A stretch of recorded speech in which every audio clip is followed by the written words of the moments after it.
දවසේ අපි සාකච්ඡා කරන්නේ අපේ 10 වසරේ දුවල පුතාලගේ භාග පාඩමට අදාළ නිබන්ධනයේ තියෙන විරෝගත රචනා ප්‍රශ්නයක් කරන 6 වෙනි ප්‍රශ්නේ තමයි පුතේ අපි සාකච්ඡා කරන්නේ. හරි පුතේ මෙන්න මෙහෙමයි අපේ භාග පාඩමේ 6 වෙනි ප්‍රශ්නේ තියෙන්නේ. රෙදි ආශ්‍රිත නිෂ්පාදන අලෙවි කරන්නියක් විසින් රෙදි රෝලකින් 5න් 2ක් මේස රෙදි මැසීමටද ඉතිරියෙන් 4න් 3ක් කොට්ටවුර මැසීමටද යොදා ගන්නා ලදී කියලා කියනවා. මොකද්ද? රෙදි රෝලක් තියෙනවා.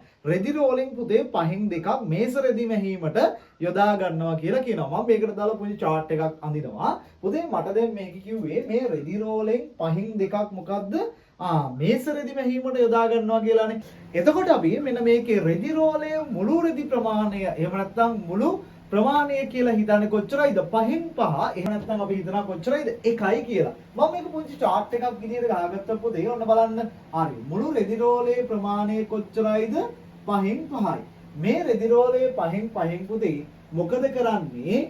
5න් 2ක් මේස රෙදි මහන්න යොදා ගන්නවා කියනවා. එහෙනම් මේ 5න් 5න් පුතේ මොකක්ද වෙන්නේ? 5න් 2ක් මේස රෙදි මැසීමට යොදා ගන්නවා කියනවා. පුතේ එතකොට දැන් ඔන්න බලන්න 5න් 5න් 2ක් පුතේ ඔන්න මේස රෙදි වලට යනවා. එතකොට පුතේ කොච්චරක් තව ඉතුරුයිද? 5න් 5ක් තිබිලා පුතා 5න් 2ක් මේස රෙදි වලට ගියා නම් තව 5න් කීයක් ඉතුරුද? තව 5න් 3ක් ඉතුරුයි. ඔන්න ඔය ඉතුරු 5න් 3න් පුතේ 4න් 3ක් කොට්ටවුර මහන්න යනවා කියනවා. 4න් 3ක් මොනවටද? කොට්ටවුර කොට්ටවුර මහන්න යනවා කියලා කියනවා. දැන් මේ අහන්නකො මොකක්ද මේ කියන්නේ? ඔන්න දැන් පුතේ ඉතුරුනා කොච්චරක්ද? 5න් 3ක්. ඉතුරුනා 5න් 3ක්. අන්නේ ඉතුරු වෙච්ච 5න් 3 කොටස් 4කට බෙදලා 3ක් ගියා පුතේ මොනවා මහන්නද? කොට්ටවුර මහන්න. එතකොට පුතේ තව කොච්චරක් ඉතුරුයිද? තව ඉතුරුයි පුතේ කොච්චරක්ද? 4. 4න් 1ක්. මේ තමයි පුතේ ඉතිරිය. ඉතිරිය තියනවා කොච්චරක්ද? 4න් 1ක්. වැඩි පැහැදිලිද? මොකක්ද උනේ? මුළු ප්‍රමාණය පුතේ තිබ්බා කොච්චරක්ද? 5න් 5ක්. අන්නේ 5න් 2ක් ගියා මොනවටද? මේස රෙදි මහන්න. 5න් 2ක් ගියාට පස්සේ පුතේ තව ඉතුරු වෙනවා කොච්චරක්ද? 5න් 3ක්. අන්නේ 5න් 3 කෑලි 4කට කඩලා 3ක් යනවා පුතේ මොනවා මහන්නද? කොට්ටවුර මහන්න. එතකොට පුතේ 5න් 3 කොටස් 4කට බෙදලා 3ක් ගියා නම් බං කොට්ටවුර මහන්න තව කොච්චරක් ඉතුරුයිද? තව ඒ 4න් එකක් ඉතුරු වෙලා තියෙනවා. හරිනේ. හරි. දැන් බලමු අපේ ප්‍රශ්න ටිකේ මොනවද අහන්නේ කියලා. හරි. ඔන්න බලන්න පුතේ මොකක්ද අපේ පළවෙනි ප්‍රශ්නෙන් අහන්නේ? මේස රෙදි මැසීමට යොදාගත් පසු ඉතිරි වූ ප්‍රමාණය මුළු රෙදි රෝලෙන් කවර භාගයක්ද කියලා අහනවා. හරිද? එතකොට පුතේ ඔන්න මුළු රෙදි රෝල තිබ්බා කොච්චරක්ද? 5න් 5ක්. එතකොට මේස රෙදි වලට ගියා 5න් 2ක්. ඉතුරු වෙච්ච ප්‍රමාණය පුතේ මම දැනටමත් හොයලා ඉවරයි. මේ තියෙන්නේ ඔය ඉතුරු වෙච්ච ප්‍රමාණය කොහොමද අපි ඒක හොයන්නේ?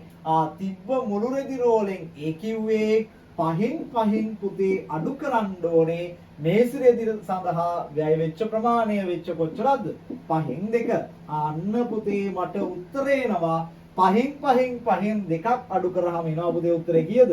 5න් 3යි කියලා. ඔක අපි මේ වෙනකොට හොයලා ඉවරයි. හරිනේ. එතකොට ඊගා ප්‍රශ්නේ බලමු පුතේ. මොකක්ද අපේ දෙවෙනි ප්‍රශ්නේ? ඔන්න අපේ දෙවෙනි ප්‍රශ්නේ තියෙනවා මෙහෙම. කොට්ටවුර මැසීමට යොදාගත් ප්‍රමාණය මුළු රෙදි රෝලෙන් කවර ප්‍රමාණයක්ද කියලා මගෙන් අහනවා. බලන්නකෝ. කොට්ටවුර මහන්න ගියේ පුතේ මෙන්න මේ ඉතුරු වෙච්ච ටිකෙන් 4න් කොච්චරක්ද? 3ක් නේද? 5න් 3න් 4න් 3ක් නේ. 5න් 3න් අල්ල යන්න. එහෙනම් පුතේ ඉතුරු වෙච්ච එකෙන් කොච්චරද? 4න් 3ක් නේද? එතකොට කොහොමද අපි ඒක හොයන්නේ? ඒක අපි හොයන්නේ පුතේ ඔන්න බලන්න 5න් 3න් අල්ල යන්න කියනවා නේද?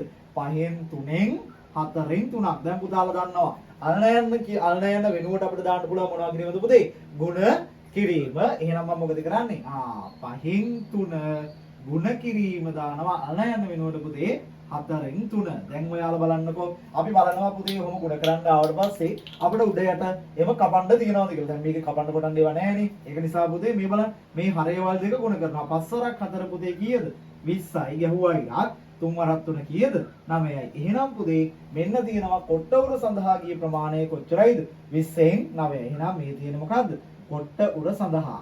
හරි කොට්ට උර සඳහා ගිය ප්‍රමාණය කොච්චරයිද? 20න් 9යි. මොකද්ද තුන්වෙනි ගානේ අහන්නේ? තුන්වෙනි ගානේ අහනවා මේස රෙදි සහ කොට්ට උර මැසීමෙන් පසු ඉතිරි වූ රෙදි ප්‍රමාණය මීටර් 9ක් නම් රෙදි රෝලේ තිබූ මුළු රෙදි ප්‍රමාණය කොච්චරයිද? දැන් ඔන්න මට කියනවා මේ කොට්ට උර සහ මේස රෙදි මහන්න ගියාට පස්සේ පුතේ මේ රෙදි රෝල ඉතුරු වෙච්ච ප්‍රමාණය ඒ කිව්වේ මේ ඉතුරු වෙච්ච ප්‍රමාණය කොච්චරයිද?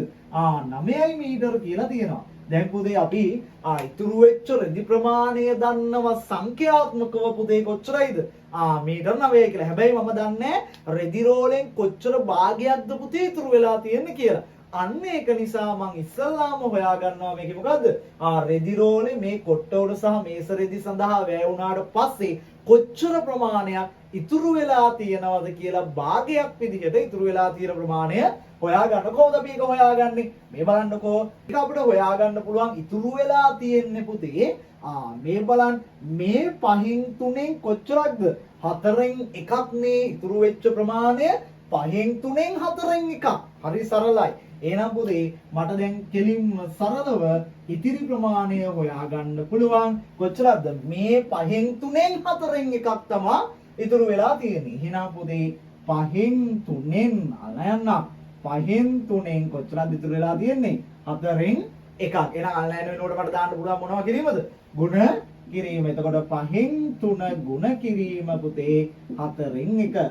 ඔන්න බලන්නකෝ. එතකොට මට 5 වරක් 4 කිය දෙන්නේ 20යි. 5 වරක් 4 20යි.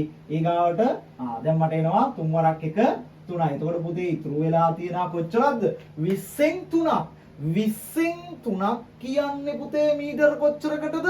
20න් 3ක් කියන්නේ මීටර 9ක්ලු. දැන් ඔය කියන විදිහට ඉතුරු වෙලා තියෙන්නේ 20න් 3යි. ඔය 20න් 3ක් කියන්නේ පුතේ මීටර කොච්චරකටද?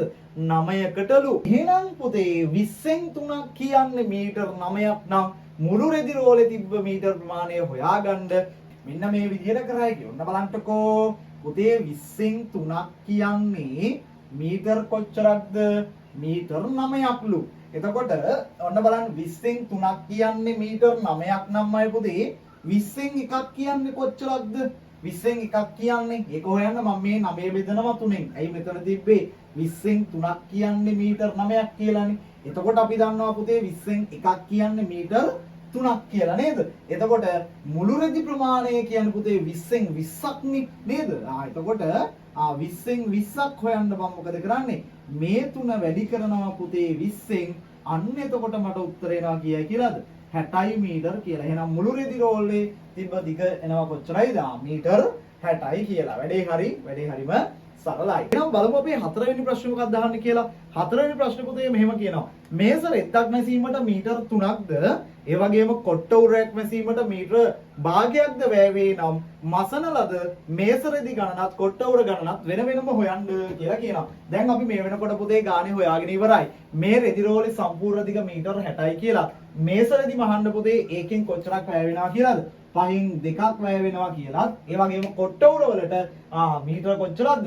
20න් 9ක් වැය වෙනවා කියලාත් ඔන්න හොයාගෙන ඉවරයි. එහෙනම් අපි හොයන්න ඕනේ දැන් මේස රෙදි කීයක් මහලා තියෙනවද මේ වෙනකොට මේ කියන විදිහට අනුව ඒ වගේම කොට්ට උර කොච්චරක් මහන්න පුළුවන්ද කියලා. හරි ඔන්න බලන්න පුතේ. දැන් මට අපි මේස රෙදි ගැන කතා කරොත් මේස රෙදි වලින් සම්පූර්ණ රෙදි රෝලෙන් කොච්චරද? 5න් 2ක් තමයි පුතේ මේස රෙදි වලට ගිහිල්ලා තියෙන්නේ. එහෙනම් අපි බලමු පුතේ කොච්චර මීටර ප්‍රමාණයක් මේස රෙදි සඳහා අරගෙන තියනවද කියලා. එහෙනම් ඒක අපි හොයන්නේ කොහමද? මේස රෙදි වලට වැය වෙච්ච රෙදි ප්‍රමාණය හොයන්න පුතේ මොකද මම කරන්නේ? මුළු රෙදි රෝල මීටර 60යි. 60න් කොච්චරද පුතේ? 5න් 2ක් නේද අරන් තියෙන්නේ. අල්නයන්නක් නේ. පුතාලා දන්නවා අල්නයන්න වෙනුවට මට දාන්න පුළුවන් මොනවා කිරීමද? ගුණ කිරීම නේද? එතකොට මේ බලන්න මේ 5යි මේ 60යි කැපෙනවා. 5ට 5 ඒව 1යි. පුතේ 60ට 5 ඒව 12යි. එතකොට මට එනවා 12 වරක් 2 කීය දෙන්නේ? 24යි මීටර කියලා. එහෙනම් පුතේ මේස රෙදි සඳහා වැය වෙලා තියෙනවා මීටර ඔක්කොම 24ක්. පුතේ ඔන්න ඔය මීටර 24න් එක මේස රෙද්දකට යනවා පුතේ මීටර 3ක්. එහෙනම් මසන ලද මේස රෙදි ගණන හොයන්න මම මොකද කරන්නේ? මේ 24 බෙදනවා පුතේ 3ෙන්. එහෙනම් මේස රෙදි ගණන. හරි. එහෙනම් මසල්ලාද මේස රෙදි ගණන හොයන්න මම මොකද කරන්නේ පුතේ? මෙන්න මේ 24 පැටියෝ බෙදනවා 3ෙන්. එතකොට 24 3ෙන් බෙදුවහම මට එනවා 8යි කියලා. එහෙනම් මසල්ලාද මේස රෙදි ගණන කියලා පුතේ 8යි. වැඩේ පැහැදිලිනේ. හරි. ඊගාවට අපි හොයමු පුතේ මාසන ලද කොට්ට උර ගාන කොච්චරයිද කියලා. පුතේ දැන් කොට්ට උර සඳහා වැය වෙච්ච රෙදි ප්‍රමාණය කිව්වේ මෙන්න මේ මීටර් 60න් කොච්චරද? 20න් 9ක් නේද? මීටර් 60න් 20න් 9ක්. එහෙනම් අපි බලමු කොට්ට උර සඳහා අරන් තියෙන මුළු රෙදි ප්‍රමාණය කොච්චරයිද කියලා. එහෙනම් කොට්ට උර වලට ගත්ත මුළු රෙදි. හරි. කොට්ට උර වලට ගත්ත මුළු රෙදි ප්‍රමාණය හොයන්න මේ මොකද වෙන්නේ? මුළු රෙදි රෝලෙන් කොච්චරද ගන්නෙ? 20න් 9ක්. එහෙනම් මුළු රෙදි රෝල මීටර් 60යි. ඒකෙන් කොච්චරද පුතේ? 20න් 9ක්. දැන් ඔයාලා දන්නවනේ පුතේ අල්ලයන් කියන මොනවා කිරීමද? ගුණ කිරීම කියලා. ඒක නිසා මම මේ අල්ලයන් වෙනුවට කිරීම දානවා පුතේ මොනවද? ගුණ කිරීම. මේ බලන්න. 20ට 20 එකයි 60ට 20 පුතේ 3යි. 3 වරක් 9 මට එනවා කීයයිද? 27යි මීටර කියලා. එහෙනම් ඔන්න බලන්නකෝ සම්පූර්ණ කොට්ට උර සඳහා වැය වෙලා තියෙනවා පුතේ මීටර කොච්චරද? මීටර 27ක්. දැන් ඒකෙන් ඔන්න බලන්න මීටර 27ක් වැය වෙලා තියෙනවා. පුතේ එක කොට්ට උරයකට ගිහිල්ලා තියෙන මීටර භාගයයි. එහෙනම් මහපු කොට්ට උර ගාන හොයන්නේ කොහොමද මම මහපු කොට්ට උර ගණන හොයන්න මොකද කරන්නේ? කොට්ට උර ගාන හොයන්න පුතේ සම්පූර්ණ වැය වෙච්ච ප්‍රමාණය මීටර 27 බෙදනවා පුතේ කොච්චරද? භාගයෙන්. එතකොට ඔන්න බලන්න 27 බෙදීම කියන එක පුතේ මම මේ විදිහට දානවා. මොකද මේක භාග සංඛ්‍යාවක් නිසා ඒකට ඔයාලට ලේසි. දෙකෙන් එක. හරි. දැන් ඔයාලා භාග බෙදන්න දන්නවා. කොහොමද කරන්නේ? පළවෙනියට තියෙන භාග සංඛ්‍යාව එහෙම ලියනවා. බෙදීම ගුණ කිරීමක් කරනවා. මෙයාගේ මොන පරේ ගන්නවද? පරස්පරේ ගන්නවා. ඒක මෙයාගේ උඩයට මාරු කරනවා. එතකොට දෙක උඩට යනවා. යටට එක එනවා. එතකොට මට එනවා 24ක් දෙක කීයද පුතේ? 54යි කියලා. එහෙනම් මහපු කොට්ට උර ගාන කොච්චරයිද? කොට්ට උර ගාන කොච්චරයිද? 54යි. ඔන්න ඔය විදිහට අපිට මේ භාග ගාන හදා ගන්න පුළුවන්. මේ භාග ගාන හදනකොට ඔයාට ආපු ප්‍රශ්න ටික පටගාලා කමෙන්ට් එකක් විදිහට දාගෙන යන්න. අපි ඊගාව ගාන සාකච්ඡා කරනකොට ඔයාලගේ තිබ්බ ප්‍රශ්න වලට උත්තරත් හොයාගෙන ඊගාව ප්‍රශ්නේ සාකච්ඡා කරමු.